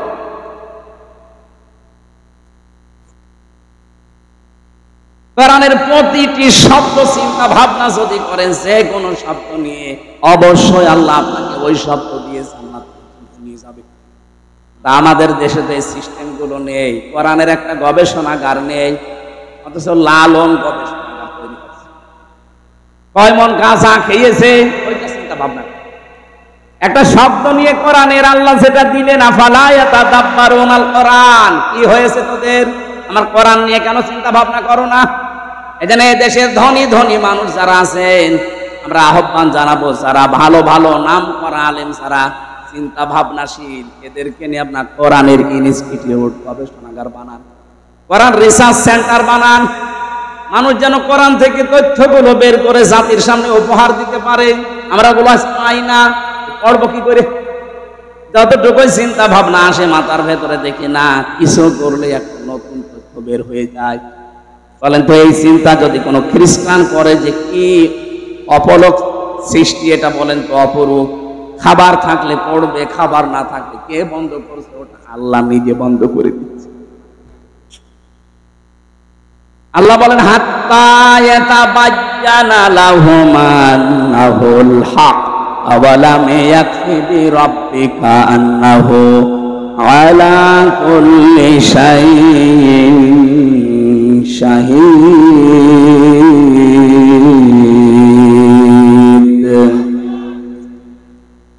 আমি বিস্তারিত দিকে যাচ্ছি না। তাহলে কোরআন শরীফ থেকে এটা বুঝলাম যে কোরআন অস্পষ্ট না, স্পষ্ট। এবার আল্লাহ আমাদেরকে মনে হচ্ছে হাত দিয়ে ডাকছেন, এই এদিকে নাতলো, আমি তেলাওয়াত করে তোদেরকে এখন শোনাবো। নাতলো আলাইকা মিন নাবাই মূসা ওয়া ফিরআউনা বিল হাক্কি লিকাওমি ইউমিনুন। যদিও এটা কার দিয়ে মুহাম্মদ রাসূলুল্লাহ উদ্দেশ্য, মুফাসসিরিন ইকরাম তাফসীরের ভেতরে দেখেছি কিয়ামত পর্যন্ত যত নবীর উম্মত আসবে সবাই এর ভেতরে আছে। আমাদেরকে আল্লাহ যেন ডেকে ডেকে শোনাতে চান, ও বাংলাদেশের মানুষেরা এদিকে আয়, আমি তোদেরকে একটু তেলাওয়াত করে একটা ঘটনা শোনাই, যেটা মুসা এবং ফেরাউনের কাহিনী, লিকাওমি ইউমিনুন, যারা বিশ্বাসী তাদের জন্য এখানে শিক্ষা আছে। কি আছে এটা আমরা একটু বাংলাদেশের সাথে মিলাবো না চলে যাবে? হ্যাঁ, এই যে দু একজন যাচ্ছে, কারা এরা? এই একটু বসেন ভাই, একটু বসেন। আল্লাহ রাব্বু একটু ভালো করে মিলাবেন, দেখবেন আমার তো মনে হচ্ছে খাপের খাপ মমতাজের বাপ মিলে যাবে। ইন্না ফিরআউনা আলা ফিল আরদি, আল্লাহ পাক বলেন অবশ্যই ফেরাউন তার রাজ্যের ভেতরে ফেরাউন আলা ফিল আরদি, জমিনে সে কিছু করতে চেয়েছিল। কি করতে চেয়েছিল? ফেরাউনের যে কাজ কারবার হাজার হাজার বছর আগে সে ওগুলো প্রকাশ করতে চেয়েছিল, উদ্ধত্ত নিজের এলাকায়, নিজের দেশে। ওটা তো হাজার হাজার বছর আগের কাহিনী। আল্লাহ আমাদেরকে তাহলে শুনিয়ে তার লাভ কি?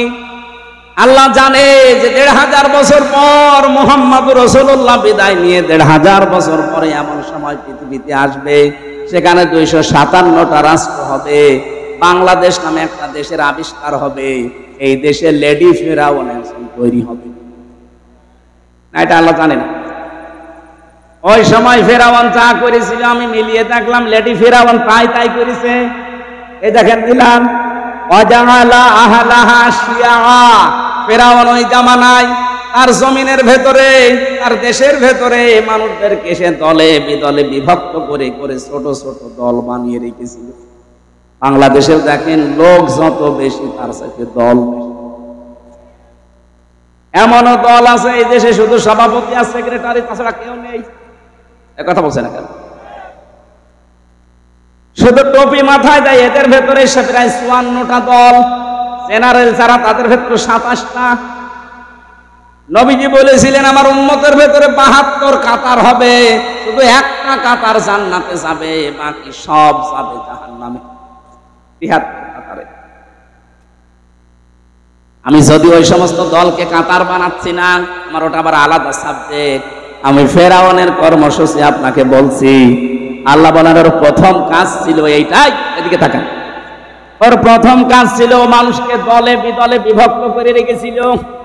ওর উদ্দেশ্য ছিল মানুষ যত বেদলে বিভক্ত হবে আমার ক্ষমতা তত পাকাপোক্ত হবে। কারণ মানুষ এক জায়গায় না হতে পারলেও প্রতিবাদ জানাবে কি করে? যারাই আসে তারা 5 জন, এরা আসে এরা 8 জন, ওরা আসে ওরা 2 জন, খালি সভাপতি আর সেক্রেটারি কেউ নেই। এরা সবাই যদি এক হয়ে এক বাক্যে আসতো তাহলে তো আমার যে চেয়ার থাকার কথা না। এই জন্য ওর প্রথম কাজ ছিল যেভাবেই হোক দলে বিদলে বিভক্ত করে রাখা লাগবে। বাংলাদেশে আজ মানুষের ভেতরে এত দলের পেছনে ভারতের দায়ী। ওরা গোপনে গোপনে আমাদেরকে এই কাজ করায়। আমার সাথে যেগুলো আলেম ছিল তারা মনে মনে আমাকে এই কথা বলেছিল যে আজ হুজুরদের ভেতরে এত দলের পেছনে কাজ করছে। যদিও এটা ওপেন সিক্রেট বলা ঠিক হয়নি। এদের তালে পা দেবেন না, এটা ফেরাউনের চক্রান্ত। ফেরাউন বলেছিল আমি কেন এটা করতে চাই জানো? তাদেরকে আমি দলে বিদলে বিভক্ত করে দুর্বল করে রাখতে চাই।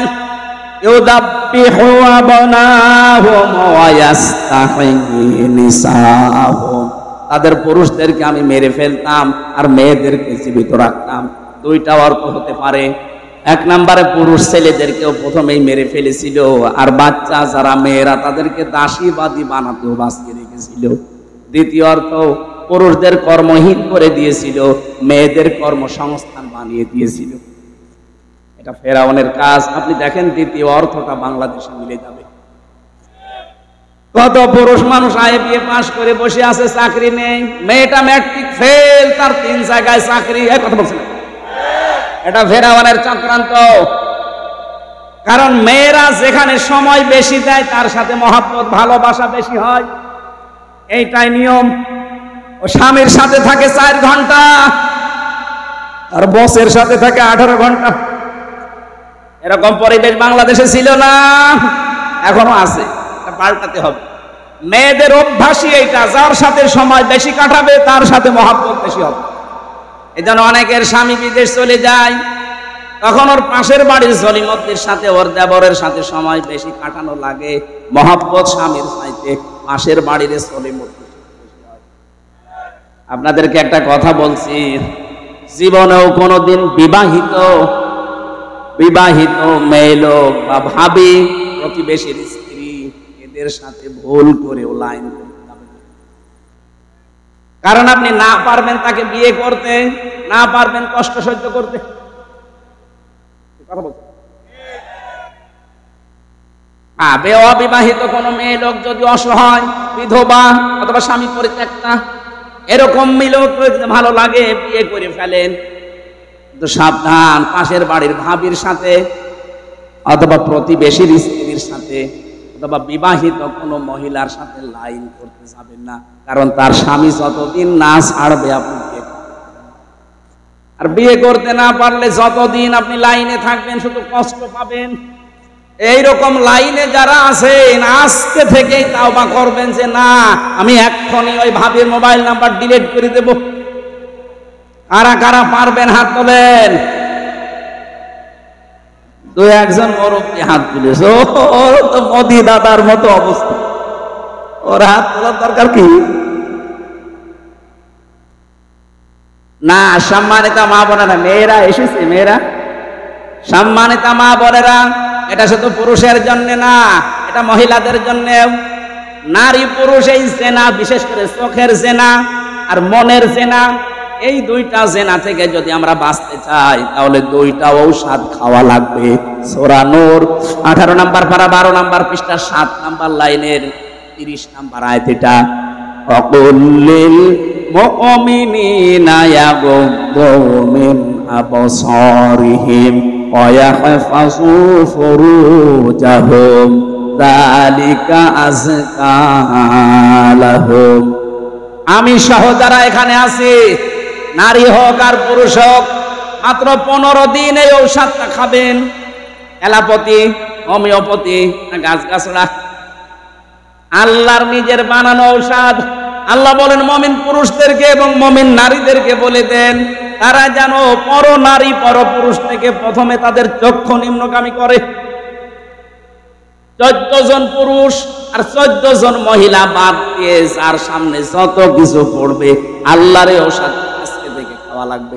এই যে আজকে মহিলারা এসেছে, এরাও যদি সামনে পড়ে যায়, আর ওটা যদি আপনার মা হয় আপন মা, যদি খালা হয় আপন খালা, যদি নিজের বোন হয় আপন বোন, নিজের মেয়ে হয় আপন মেয়ে, নিজের ফুফু হয়, নিজের পুত্রবধূ হয়, এরকম 14 জন মহিলা এবং 14 জন পুরুষ, বাবা ছেলে, নিজের আপন ভাইয়ের ছেলে, আপন বোনের ছেলে, নিজের মেয়ের জামাই, এরকম 14 জন পুরুষ 14 জন মহিলা বাদ দিয়ে সামনে যেই পড়বে সঙ্গে সঙ্গে আল্লাহর কথা মনে করে চোখ নিচের দিকে করবে। যদিও শয়তান ওদেরকে জাল হিসাবে রাখবে, তারপরও শক্ত কন্ট্রোল করে নিজেকে। 2 নম্বরে লজ্জা স্থানের হেফাজত করা, ইল্লা আলা আজওয়াজিহিম আও মা মালাকাত আইমানুহুম আইন্নাহুম গায়রু মালুমিন। আল্লাহ পাক বলেন নিজের জায়েজ স্ত্রী ছাড়া অন্য কোন কারোর স্ত্রী কামনা করাই জায়েজ, করা না শেষে হর্ষায়া করাই জায়েজ নেই। অথচ যারা আজ পরকীয়া প্রেম করছি বলে এক জিনিস আর আমি কতদিন কি করব, এই জন্য অন্য জায়গায় লাইন করেছি। আপনি যদি এই কথা বলেন তো আপনার বউ তো এই কথা বলতে পারে যে ও ছাতায় এক জিনিস আর পরদিন আমি আর এক জায়গায় করি। এই যে নিজের স্ত্রীর প্রতি আজ আকর্ষণ নেই, অন্যের বউ দেখলেই কেমন যেন আকর্ষণ হয়, ভালো লাগে, এমনি না। এই কারণে, কারণ আমার লজ্জা স্থান এবং চোখের হেফাজত নেই, এই জন্য অন্যের বউ দেখলে খুব ভালো লাগে, নিজেরটা দেখলে আর ভালো লাগে না। তাহলে 15 দিনে ওষুধ খাবেন, 15 দিন দেখবেন নিজের স্ত্রীর প্রতি আকর্ষণ বাড়বে, নিজের স্ত্রীর প্রতি চাহিদা বাড়বে। পৃথিবীর অন্য কোন মহিলা যত সুন্দর হোক দেখলে আপনার কাছে আর ভালো লাগবে না, এ ঔষধটা খাওয়া যাবে না। এক কথা বলে না কেন? ফেরাউন যা করেছিল, মেয়েদেরকে কর্মসংস্থান দিত আর পুরুষদেরকে অকর্মা করে রাখতো, এই লেডি ফেরাউন তাই করেছিল। মানুষকে বোঝাতো যে আমরা সমান অধিকার দিতে চাই, এদিকে যে জারজের কারখানা তৈরি হচ্ছে টের পাচ্ছে। নিজের ছেলে বিয়ে দিয়েছে খ্রিস্টান মহিলার সাথে, আহলে কিতাব। কিসের আহলে কিতাব? পৃথিবীতে শুধু মুসলমান ছাড়া বাকি যা আছে সবগুলো কাফের। সে ইহুদি হোক, খ্রিস্টান হোক, বৌদ্ধ হোক, হিন্দু হোক, মাজুসি হোক, সব কাফের। আপনি যদি প্রমাণ করতে পারেন যে ওরা মুসলমান, কারণ কোরআন আসার পরে সবগুলো ডিলিট হয়ে গেছে। আর বলে না উনি আহলে কিতাবের মেয়েদের বিয়ে, কন্টামি করার জায়গা পান না। ওর পাশে যারা থাকতো তারা ওকে বোঝাতো আপনার অসুবিধা নেই, খ্রিস্টান মেয়ে তাতে কি, ও তো আহলে কিতাব। আমি এই কথা সিঙ্গাপুরে বলেছিলাম, এই কারণে আমার উপর ওদের রাগ, আমাদেরকে কাফের বলবো। আরে ভাই কাফেরকে কাফের বলবো, এই জন্য আমার আর জাতি দেয় না। আমার মতো এই লোকের চেহারা ওনারও ঢুকতো। সত্য কথা বলতে সে নিজের দেশ হোক আর সিঙ্গাপুর হোক, মালয়েশিয়া হোক আর আমেরিকা হোক, কোন জায়গায় আমি পিছপা হয়নি, কোনোদিন হব। এটা যদি সিঙ্গাপুরে মরণের আগে যেতে না দেয় আমার কোনো দরকার নেই। সত্যটা তো জানা লাগবে যে কাফের, আপনি কাফের। ঈমান ভাঙার 10টা কারণ আছে না হুজুর? তার ভেতরে 7 নাম্বার কারণ, কাফেরকে কেউ যদি কাফের মনে না করে সেও কাফের। এক কথা বলেন না কেন? আপনি কাফের, আপনাকে আমি কাফের বলবো না মুসলমান বলে আমি কি আমার ঈমান হারাবো? আল্লাহ পাক বলেন ইন্নাহু কানা মিনাল মুফসিদিন, ও ফ্যাসাদ সৃষ্টিকারী ছিল। এবার আল্লাহ আমার তার নিজের আশা ব্যক্ত করছেন, ফেরাউন তো এই কাজ করেছিল। ওয়া নুরিদু আন্না মুন্না আলাল্লাযিনা ইসতুদঈফু ফিল আরদি ওয়া নাজআলাহুম আইম্মাতাও ওয়া নাজআলাহুমুল ওয়ারিসিন। আমি আল্লাহ একটা আলাদা ইচ্ছা করলাম। আমার ইচ্ছা কি? ফেরাউন যে দলটাকে কোণঠাসা করে রেখেছিল, এই যে হাজার হাজার দলে বিভক্ত করে একটা দলকেও টার্গেট করে কোণঠাসা করে রেখেছিল, অত্যাচার জুলুম নির্যাতন করে ছোট করে রেখেছিল, ওই দলটা মুসা নবীর দল। কথা বলে না কেন? আমি আল্লাহ চাইলাম মুসা নবীর এই দলের উপরে আমার মানান করতে। মানান মানে অনুগ্রহ, দয়া। আমি আল্লাহ তাদের উপরে আমার অনুগ্রহ করলাম, জাতির নেতৃত্বে তাদেরকে আমি আল্লাহ দান করলাম এবং জমিনের ওয়ারিশ বানিয়ে দিলাম। এই আয়াতটা মনে হচ্ছে 2024 সালের 5 আগস্টের পরে নাযিল হয়েছে। এক কথা বলে না কেন? এত বছর যাদেরকে মিথ্যা তহমত দিয়ে উল্টা পাল্টা কথা দিয়ে আপনি কণ্ঠাসা করে রেখেছিলেন জাতির কাছ থেকে, নিজেরাই রাজাকারের তালিকা বানিয়েছেন 10,000, সেখানে 8,060 জন হচ্ছে আওয়ামী লীগের, মাত্র 37 জন জামাত ইসলামের, তারপরও প্রায় 13 জন। এই মিথ্যা কথা ছড়িয়ে ছড়িয়ে কি পেলেন? এখন তো সবই যাচ্ছে নিজের দিকে। আল্লাহ বলেন এই তো পুরাটা উল্টিয়ে আমি ওই জাতির ভেতরে মুসা নবীকে, তার দলকে আমি প্রতিষ্ঠা দিলাম এবং জমিনের ওয়ারিশ বানিয়ে দিলাম। বাংলাদেশে এই আয়াতটা এখন আল্লাহ আমাদের মানুষে দেখাবে। এই কথা বলছে না কেন? যে দলটা সবচাইতে দুর্বল ছিল, এতদিন জুলুম, নির্যাতন, অত্যাচার, জেল, জুলুম, ফাঁসি, আয়না ঘর, তাদেরকে আল্লাহ এখন হাতে ধরে জাতির নেতৃত্ব দিয়ে দিচ্ছে। সামনে মনে হচ্ছে জমিনের ওয়ারিশ আল্লাহ তাদেরকে বানিয়ে দেবে। আল্লাহ বলেন অনুমাক্কিনা লাহুম ফিল আরদ, আমি জমিনে তাদেরকে প্রতিষ্ঠা দিয়েছিলাম, ক্ষমতা দিয়েছিলাম। কেন জানো? ও নুরিয়া ফিরাউনা ও হামানা ও জুনুদাহুমা ও জুনুদাহুমা মিনহুম মা কানু ইয়াহদারুন। ফিরাউন, হামান এবং তার দলবল সবচাইতে বেশি ভয় পেত সেই দলকে নিয়ে, মুসা নবীর দল। আমি আল্লাহ ওদেরকে দেখাতে চেয়েছি, দেখ জমিনের শাসন তাদের হাতে। আমার তো খাপের খাপা একটা মিলে যাচ্ছে, কারণ কোরআনের পাখি যতগুলো দোয়া করেছিল, একটা দোয়া আমার আল্লাহ ফেরত দেয়নি, সব কবুল করে নিচ্ছে। উনি স্বপ্ন দেখেছিলেন এই দেশে একটা জালেমও ইঁদুরের গর্ত পাবে না, ঠিক এখন সেই অবস্থা। উনি স্বপ্ন দেখেছিল এই জমিনে জালেমদের নাকের ডগায় পথ পথ করে কালেমার পতাকা উড়বে, সে অবস্থা চলে আসতেছে। উনি স্বপ্ন দেখেছিল এই জমিনে জালেমদের এই দেশে প্রত্যেকটা জায়গায় ইসলামের পরিপূর্ণ ইসলাম কায়েম হবে। এইটা এখন বাকি আছে। আল্লাহ যেন এটা আমাদেরকে সামনে দেখায়। যেহেতু নবীদের দোয়া আল্লাহ ফেরত দেয়নি, লাকাদ সাদাকাল্লাহু রাসূলাহুর রুইয়া বিল হক, অবশ্যই আল্লাহ তার রাসূলের স্বপ্নকে সত্য রূপ দিয়েছিলেন।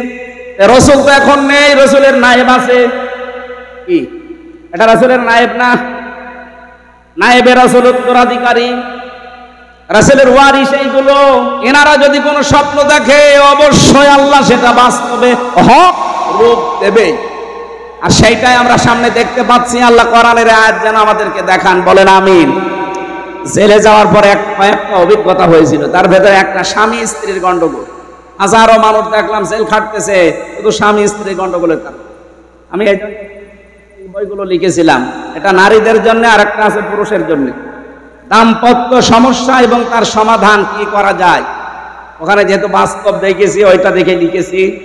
বাইরে এসে এডিটিং করে এটা ছেড়েছে। মেয়েরা আপনার স্বামীকে ছেলেকে দিয়ে এটা স্টেজ থেকে নিয়ে যাবে, যে স্বামীকে পড়াবেন আর স্বামীরা স্ত্রীদের পড়াবেন।